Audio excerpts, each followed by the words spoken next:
Second world war में लाखों कैदियों को टॉर्चर सेल में डाल दिया गया था। वहाँ उन्हें बुरी तरह टॉर्चर किया जाता था। उन्हें वहाँ फिजिकल और इमोशनल दोनों तरह से टॉर्चर से गुजरना पड़ता था। उन्हें अकेलेपन से भी गुजरना पड़ता था। कैदियों के सामने उनके दोस्तों की मौत हो जाया करती थी। उन्हें अपने दोस्तों और रिश्तेदारों को मरता हुआ देखना पड़ता था। ऐसे में कैदियों को ये लगने लगा था कि उनका भी मरना अब पक्का है। ये सब देखकर कैदी इमोशनली बहुत डिस्टर्ब हो जाते थे, बर्दाश्त नहीं कर पाते थे और वो सदमे से ही मर जाते थे। सेकेंड वर्ल्ड वॉर में कैदियों को रखने के लिए कई कैंप्स बनाए गए थे। उन्हीं कैंप्स में से एक कैंप में बंद थे psychologist doctor Victor Frankl. Victor उन कैंप्स में 3 साल तक रहे।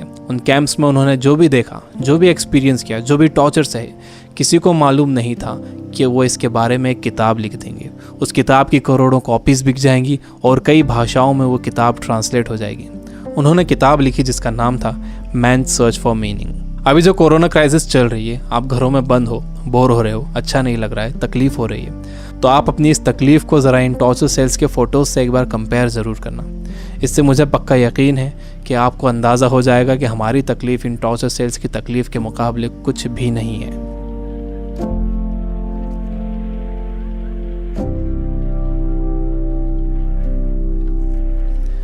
जब विक्टर को इन कैंप्स में डाला गया तो उनके साथ उनकी फैमिली भी थी, लेकिन सब के सब धीरे धीरे मरते गए।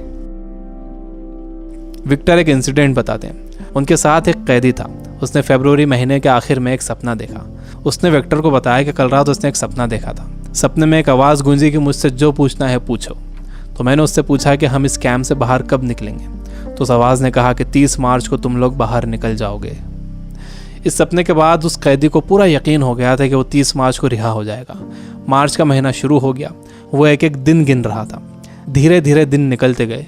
जब मार्च का महीना ख़त्म होने आया तो उस कैदी को ये दिखने लगा कि वो रिहा नहीं हो सकेगा। 29 मार्च को वो बीमार पड़ गया और 30 मार्च को वो मर गया। ऊपरी तौर पर तो ये लग रहा था कि उस कैदी को कोई बीमारी हुई है जिससे वो मर गया, लेकिन विक्टर जानते थे कि वो कैदी किसी बीमारी से नहीं मरा था, बल्कि नाउम्मीदी से मरा था। उसके मरने की वजह थी उम्मीद का ख़त्म हो जाना, होप का ख़त्म हो जाना। Biggest lesson of this book, इंसान को तकलीफ़ें नहीं मारती हैं, इंसान को धोखा नहीं मारता है, इंसान को चैलेंजेस नहीं मारते हैं, इंसान को नाउम्मीदी मार देती है। जिस इंसान के अंदर आने वाले कल की कोई उम्मीद नहीं होती, कोई ख्वाब नहीं होता, वो इंसान भी नहीं रहता। विक्टर ने गौर किया कि कैंप में ज़्यादातर मौतें क्रिसमस और न्यू ईयर के बीच में हुई थी, क्योंकि लोगों को उम्मीद थी कि क्रिसमस आ रहा है, न्यू ईयर आ रहा है, हमें रिहा कर दिया जाएगा। लेकिन जब ऐसा नहीं हुआ तो उनकी उम्मीदें टूटी और वो मर गए। जब भी किसी इंसान की उम्मीदें ख़त्म होती हैं तो उसका इम्यून सिस्टम कमज़ोर हो जाता है, और जब किसी का इम्यून सिस्टम कमज़ोर हो जाता है तो वो किसी भी छोटी मोटी बीमारी से मर सकता है। यानी पहले उम्मीदें ख़त्म होती हैं, उससे इम्यून सिस्टम कमज़ोर होता है, उसके बाद वो बीमारी ताकतवर हो जाती है। दूसरी चीज़ विक्टर ये बताते हैं कि आपके पास ज़िंदा रहने के लिए एक बड़ा सपना होना चाहिए, एक लॉन्ग टर्म गोल होना चाहिए।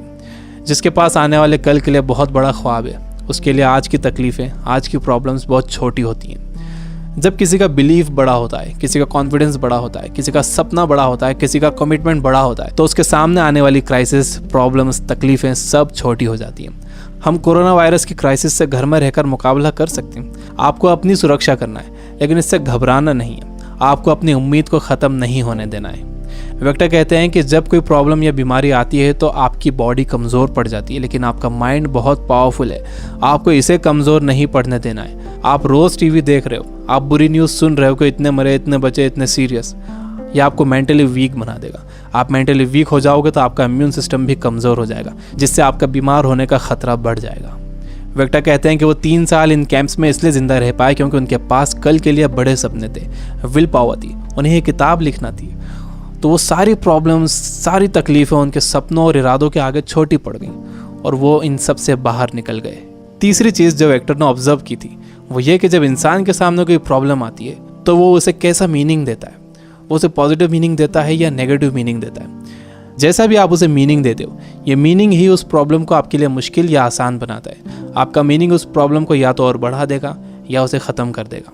फॉर एग्जाम्पल, आप कहीं जाने के लिए घर से बाहर निकलते हो और आप देखते हो कि आपकी गाड़ी का टायर पंचर है।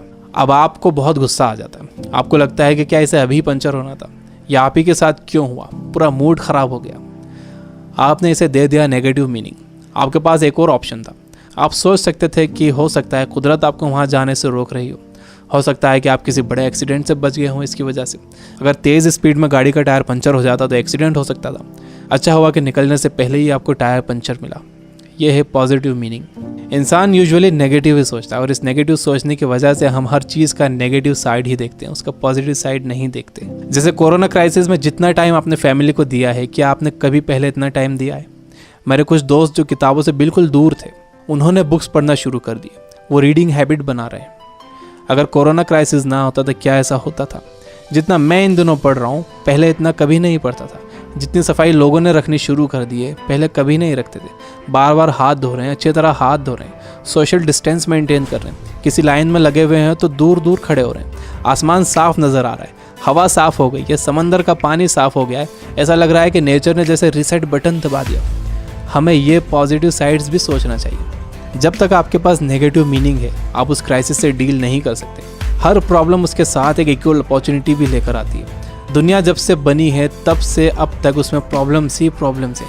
अगर ये प्रॉब्लम्स नहीं होती तो हम यहाँ तक ग्रो नहीं कर पाते। सबसे लास्ट में विक्टर कहते हैं कि आपसे सब कुछ छीना जा सकता है, आपकी धन दौलत, घर, गाड़ी, बीवी, बच्चे, माँ बाप, दोस्त, सेहत, लेकिन एक चीज़ नहीं छीनी जा सकती, वो है आपकी पावर ऑफ डिसीजन। आपसे फैसला करने की ताकत कोई नहीं छीन सकता। अगर आप सिचुएशन से घबराकर फैसला करते हो तो वो सिचुएशन आप पर हावी हो जाएगी, लेकिन अगर आप सिचुएशन के हिसाब से खुद को बेहतर बनाते हो और डिसीजन खुद लेते हो तो आपकी ज़िंदगी बदल जाएगी। दुनिया में इससे पहले भी कई बीमारियां आई हैं जिससे करोड़ों लोगों की मौत हुई है। उसकी वजह ये थी कि लोग अवेयर नहीं थे, उनके पास इन्फॉर्मेशन नहीं थी, इन्फॉर्मेशन लेट पहुंचती थी, बीमारी से डील करने के साधन नहीं थे। लेकिन आज का वक्त सबसे अच्छा वक्त है। हमारे पास इन्फॉर्मेशन बहुत तेज़ी से पहुंचती है, हमारे पास साधन है। मुझे पूरा यकीन है कि आगे और भी अच्छा वक्त आने वाला है और मैं आपको उम्मीद दिलाता हूँ कि आगे सच में बहुत अच्छा वक्त आने वाला है। You guys are amazing. Keep reading, keep learning, keep growing. Thank you for watching.